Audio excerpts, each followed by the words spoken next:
Welcome to Our Daily Bread Chronicles C2O. I am so glad you are here. This is day 98 of the one story that leads to Jesus reading plan. This reading plan and others can be found on BibleProject.com. Today, we continue in the book of 1 Kings. Open your heart, open your Bible, and let's grow in the Word of God together. Today we are reading 1 Kings chapters 14 through 16. The kingdom has split. The north goes one way, the south another. And what follows is a grim parade of kings, one after another, and the recurring verdict is almost always the same. He did what was evil in the sight of the Lord. These chapters can feel tedious. Names blur together. Dynasties rise and collapse in a few verses. But underneath the list is a ruthless honesty. Leadership matters, and unfaithfulness at the top spreads downward through an entire people. Did you know? The phrase, "he walked in the way of Jeroboam," appears repeatedly throughout Kings like a dark refrain.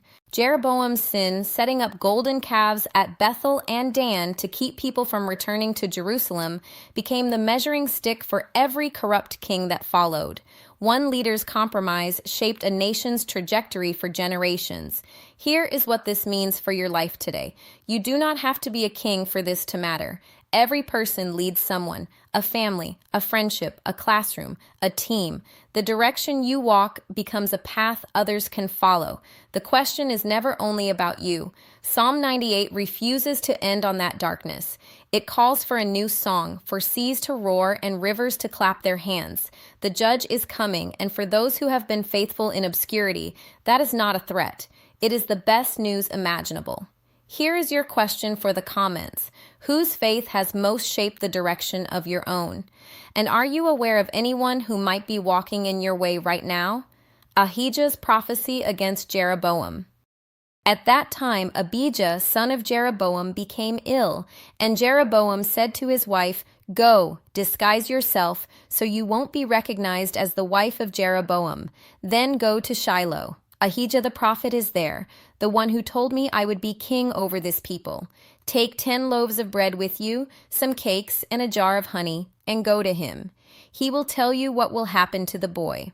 So Jeroboam's wife did what he said and went to Ahijah's house in Shiloh.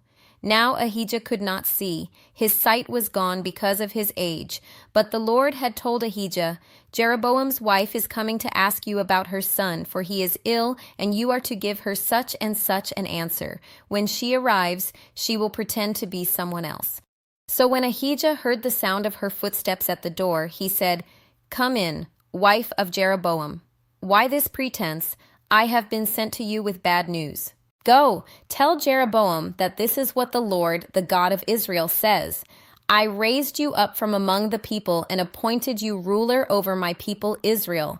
I tore the kingdom away from the house of David and gave it to you, but you have not been like my servant David, who kept my commands and followed me with all his heart, doing only what was right in my eyes. You have done more evil than all who lived before you. You have made for yourself other gods, idols made of metal.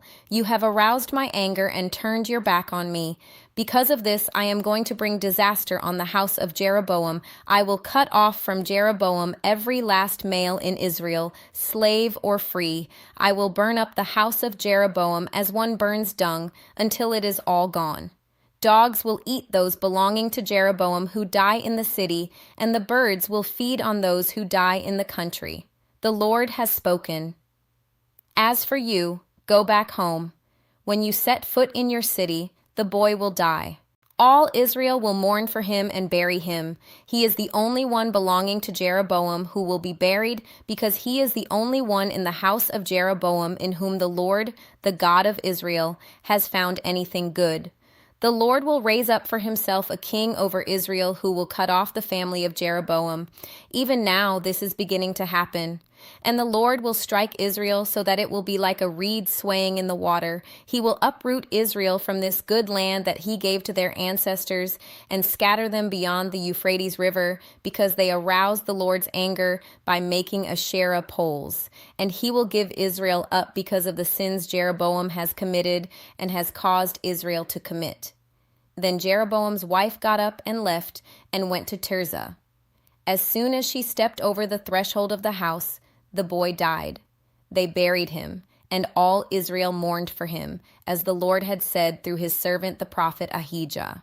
The other events of Jeroboam's reign, his wars and how he ruled, are written in the book of the Annals of the Kings of Israel.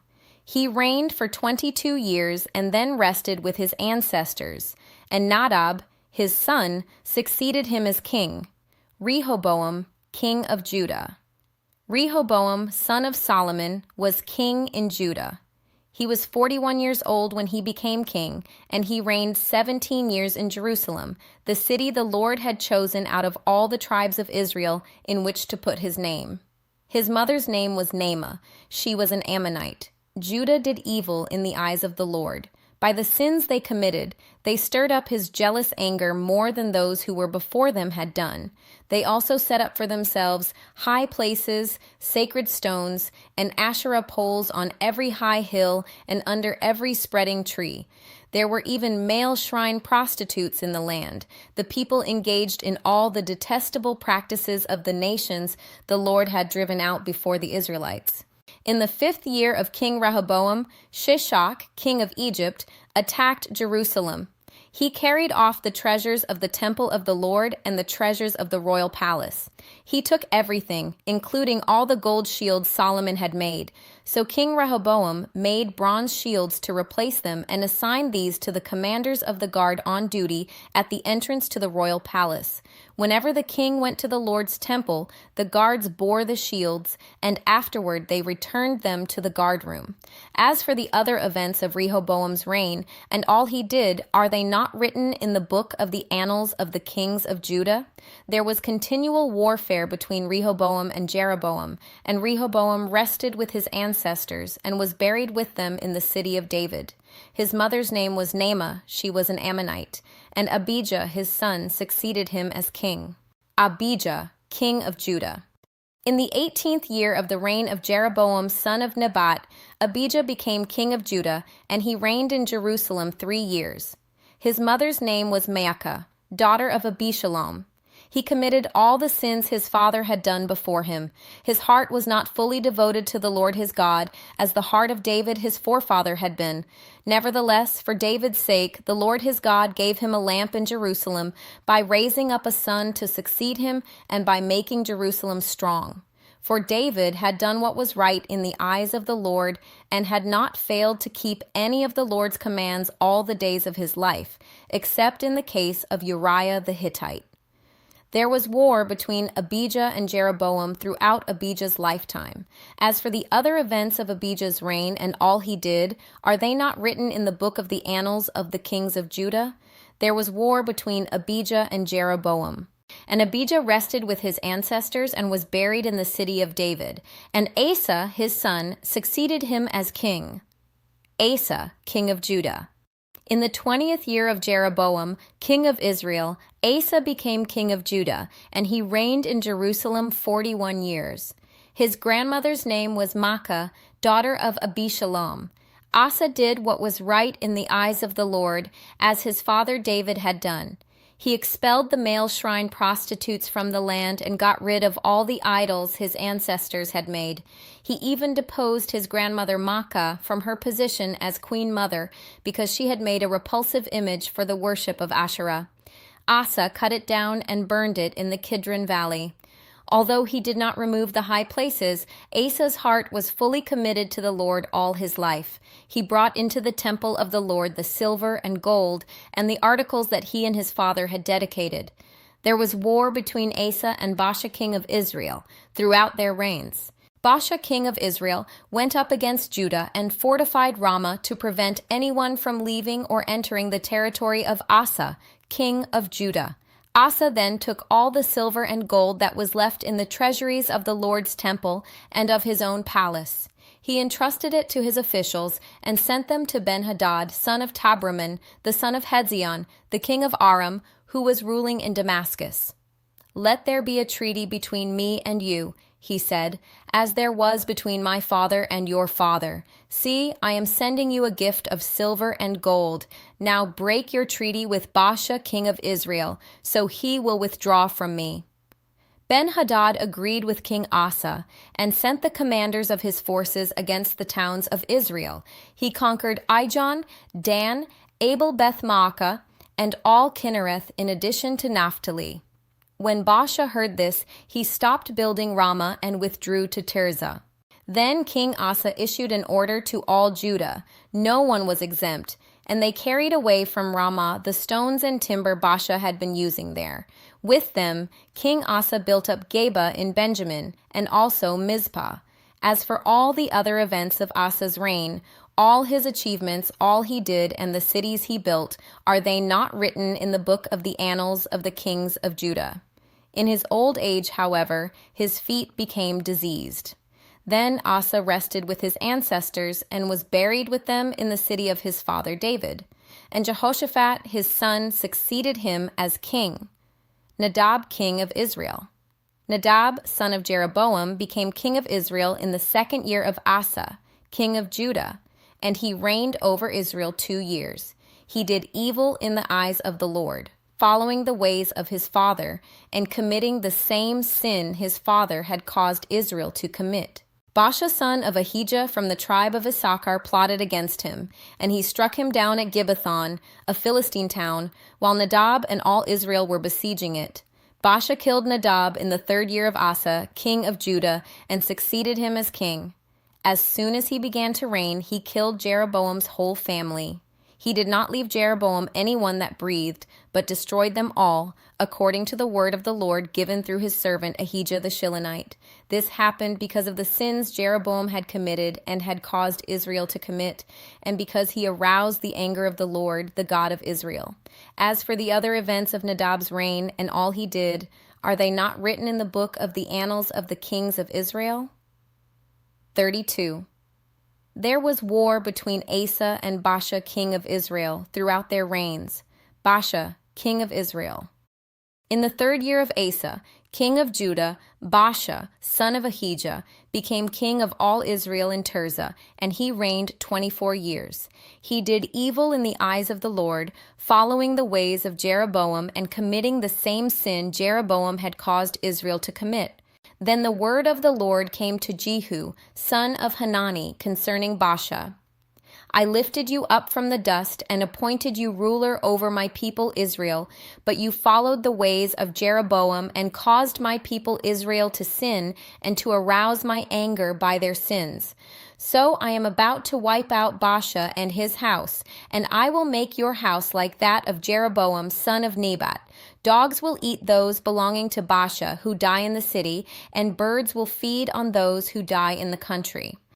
As for the other events of Baasha's reign, what he did and his achievements, are they not written in the book of the annals of the kings of Israel? Baasha rested with his ancestors and was buried in Tirzah, and Elah his son succeeded him as king. Moreover, the word of the Lord came through the prophet Jehu, son of Hanani, to Baasha and his house, because of all the evil he had done in the eyes of the Lord, arousing his anger by the things he did, becoming like the house of Jeroboam, and also because he destroyed it. Elah, king of Israel. In the 26th year of Asa, king of Judah, Elah, son of Baasha, became king of Israel, and he reigned in Tirzah 2 years. Zimri, one of his officials, who had command of half his chariots, plotted against him. Elah was in Tirzah at the time, getting drunk in the home of Arza, the palace administrator at Tirzah. Zimri came in, struck him down, and killed him in the 27th year of Asa, king of Judah. Then he succeeded him as king. As soon as he began to reign and was seated on the throne, he killed off Baasha's whole family. He did not spare a single male, whether relative or friend. So Zimri destroyed the whole family of Baasha, in accordance with the word of the Lord spoken against Baasha through the prophet Jehu, because of all the sins Baasha and his son Elah had committed, and had caused Israel to commit, so that they aroused the anger of the Lord, the God of Israel, by their worthless idols. As for the other events of Elah's reign, and all he did, are they not written in the book of the annals of the kings of Israel? Zimri, king of Israel. In the 27th year of Asa, king of Judah, Zimri reigned in Tirzah 7 days. The army was encamped near Gibbethon, a Philistine town. When the Israelites in the camp heard that Zimri had plotted against the king and murdered him, they proclaimed Omri, the commander of the army, king over Israel that very day there in the camp. Then Omri and all the Israelites with him withdrew from Gibbethon and laid siege to Tirzah. When Zimri saw that the city was taken, he went into the citadel of the royal palace and set the palace on fire around him. So he died, because of the sins he had committed, doing evil in the eyes of the Lord and following the ways of Jeroboam and committing the same sin Jeroboam had caused Israel to commit. As for the other events of Zimri's reign and the rebellion he carried out, are they not written in the book of the annals of the kings of Israel? Omri, king of Israel. Then the people of Israel were split into two factions. Half supported Tibni, son of Ginath, for king, and the other half supported Omri. But Omri's followers proved stronger than those of Tibni, son of Ginath. So Tibni died, and Omri became king. In the 31st year of Asa, king of Judah, Omri became king of Israel, and he reigned 12 years, 6 of them in Tirzah. He bought the hill of Samaria from Shemer for 2 talents of silver and built a city on the hill, calling it Samaria after Shemer, the name of the former owner of the hill. But Omri did evil in the eyes of the Lord and sinned more than all those before him. He followed completely the ways of Jeroboam, son of Nebat, committing the same sin Jeroboam had caused Israel to commit, so that they aroused the anger of the Lord, the God of Israel, by their worthless idols. As for the other events of Omri's reign, what he did and the things he achieved, are they not written in the book of the annals of the kings of Israel? 28. Omri rested with his ancestors and was buried in Samaria, and Ahab, his son, succeeded him as king. Ahab becomes king of Israel. In the 38th year of Asa, king of Judah, Ahab, son of Omri, became king of Israel, and he reigned in Samaria over Israel 22 years. Ahab, son of Omri, did more evil in the eyes of the Lord than any of those before him. He not only considered it trivial to commit the sins of Jeroboam, son of Nebat, but he also married Jezebel, daughter of Ethbaal, king of the Sidonians, and began to serve Baal and worship him. He set up an altar for Baal in the temple of Baal that he built in Samaria. Ahab also made an Asherah pole and did more to arouse the anger of the Lord, the God of Israel, than did all the kings of Israel before him. In Ahab's time, Hiel of Bethel rebuilt Jericho. He laid its foundations at the cost of his firstborn son Abiram, and he set up its gates at the cost of his youngest son Segub, in accordance with the word of the Lord spoken by Joshua son of Nun. Thank you so much for spending this time in the Word today. If this message blessed you, please like this video, subscribe to Daily Bread Chronicles, and share it with someone who needs encouragement. We will see you tomorrow for day 99. God bless you and keep you.